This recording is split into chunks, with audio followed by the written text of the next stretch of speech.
Right, good afternoon to you from the sport desk. Let's quickly catch you up. The Spar Proteas are gearing up for the Netball Quad Series, which is set to be hosted by the United Kingdom.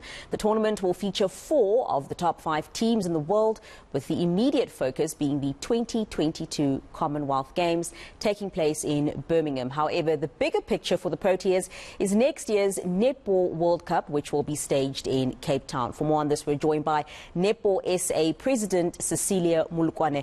Cecilia, good afternoon to you. Thank you so much for your time. I haven't chatted to you this year, so compliments for the season as well. I want to get into the Quad Series. Firstly, it starts, of course, on the 18th of January. So how are the ladies doing ahead of that? It's about a week away. And I want to ask you a second question also. Since the Quad Series inception in 2016, the Proteas have only been able to place 4th. I mean, being part of the top 5 teams taking part is exceptional, but are they aiming to be placed in the top 3 this time? Compliments of the new year to you too.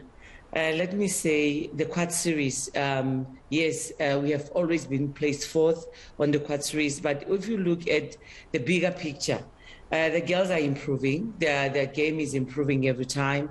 The main reason being that, you know, we're playing with people that are playing professional netball. England has a professional league. Australia has a professional league.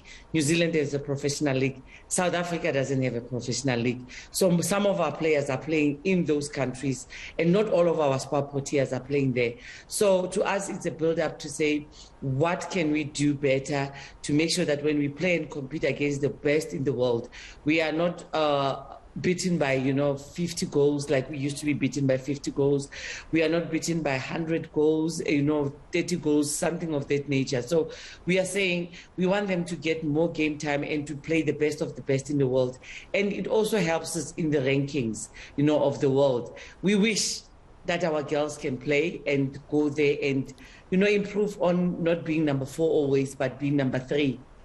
However, so, Cecilia, the ladies have quite a busy schedule. I mean, they've just come off defending the Africa Netball Cup title. It's now the Quad Series. Mid-year, we're going to be looking at the Commonwealth Games. And in 2023, we do have the Netball World Cup, which I have already mentioned. Whilst that all sounds busy, it is a bit of a lighter schedule to what they've been used to. I think the past 2 years, their schedule has watered down quite a bit. So more time available to the team. Has this been a positive or negative for them? How have they been dealing with that?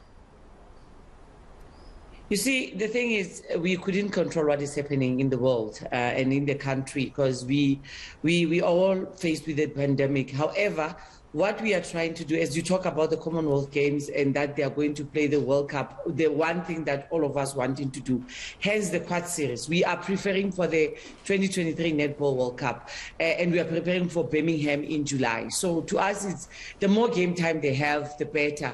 Because at the end of the day, when you look at them being the Africa champs, yes, they are the Africa champs. And I'm happy to say that, it's been after 9 years of drought of them not playing in any African championships. And they were saying they were number 1 in Africa. And people were saying, how are they number 1 in Africa if they're not playing in the Africa champs? So to us is, we building towards 2023. We're building towards Commonwealth Games in Birmingham in July, when they start playing their first game on the 29th of July against Australia. At least we would have played Australia at the beginning of the year. So to me, it's let's go and play them and see where we lack and where we can fix and try and turn netball professional. That is my plea to this country, actually.